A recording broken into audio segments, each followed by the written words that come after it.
I had interviewed the Prime Minister in 2016, as early as that, and he spoke about the white paper. He said that we should come out with the white paper because we inherited an economy which was in the fragile five. And and that was early, just 2 years into the government. And what we had to really do to drag it out of, the levels it had reached. You spoke similarly yesterday about a white paper, and you said it was a Herculean task to bring the economy back from the brink. What is the idea behind the white paper? Why now? And will it be another stick to beat the opposition with? See, you're right in pointing out that the Honorable Prime Minister has spoken about it even in 2016 in your interview. Then it was so many different sections of our society themselves suggested to us that you better bring a paper out, white paper out, to say why Indian economy has reached the fragile five, to say why our banks had become such a black hole. Nothing could be restored of the banks. Banks were all in deep trouble. Look at the number of NPAs and the value of the NPAs, meaning what was the original value and to what extent they had reached almost close to valueless positions.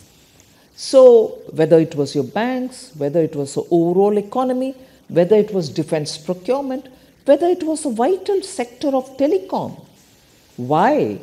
Even minerals.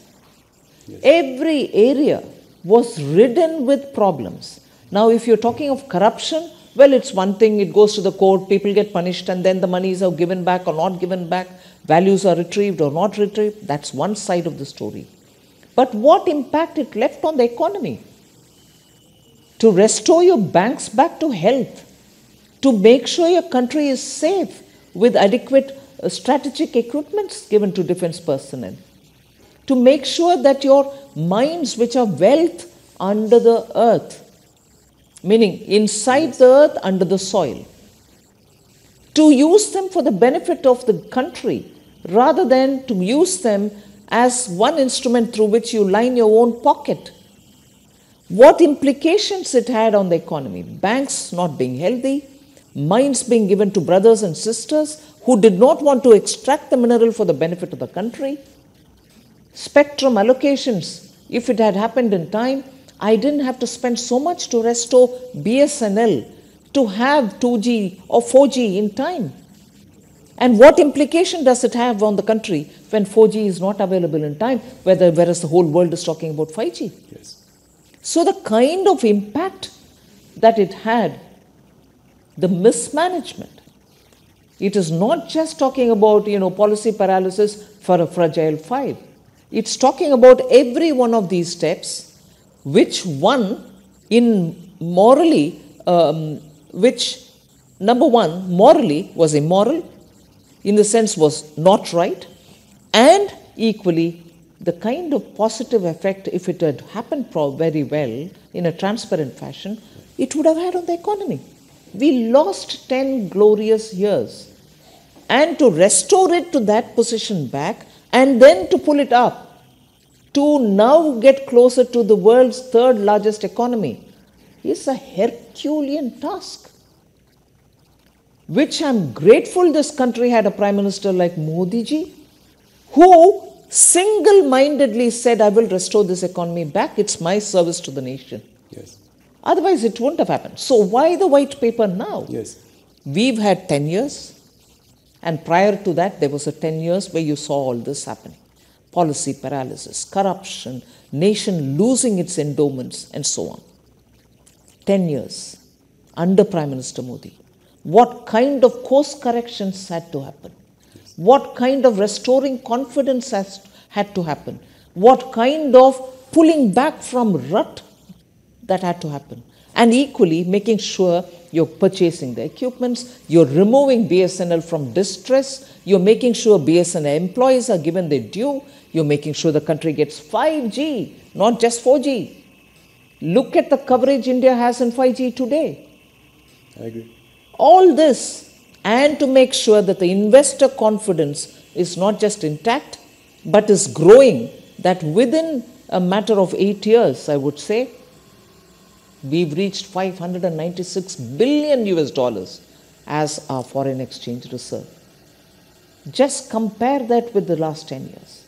At least for the sake of the elected honorable representatives who are sitting in the parliament, they should know what was it then, what effort it took to restore it here, and what we should not therefore ever imagine or dream of doing in personal interest, forgetting the nation. Why now? Parliament should know. Two, at that time, had Prime Minister Modi not taken the call that in the interest of our nation, I would not bring it out. He didn't bring the paper then, white paper then, because you put the nation first. You say, if I do it now, I can be happy, but the confidence in our country would have been lost. Investors wouldn't have come. Our own people would have lost faith in the systems.